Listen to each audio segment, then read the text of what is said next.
Hey, my gators, did you know I talked about this several years ago? Several years. For many years on my channel. And if I'm in a pickle, I will use shredded cheese. But, eh. But I just really had a brain fart. But shredded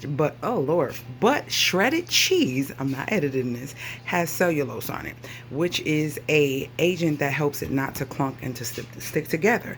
Now, the reason why this is cheaper is because you have to shred it yourself. Now, when you don't shred it yourself, you pay for the cost of the convenience.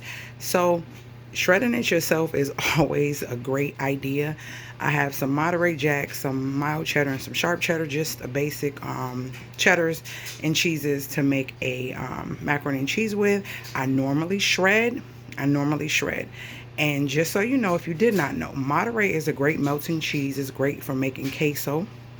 Mild cheddar is a cheese that is better for melting. Sharp cheddar melts as well, but it's a little bit more drier. So the sharper it gets, the drier it gets, and the less melty it gets, meaning like it doesn't have a consistency that's like the mild.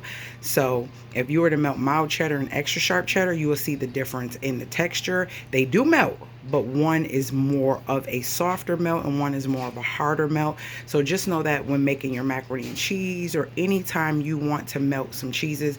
Also, you already know mozzarella is a soft milk. It has more fat in it, and the more fat in the milk, or the higher percentage of fat, like when you go from like regular milk to 2% to 1% to skim, the lower the fat content, the less moisture in the actual cheese. So therefore it'll be a drier cheese. But with the sharps, just know the higher you go, like sharp, extra sharp, extra sharp, age sharp, all that means it's a longer process, and the process does take moisture out of the cheese. The cheese is not as moist when it gets sharper. So that's just a tip for cheeses when you are cooking.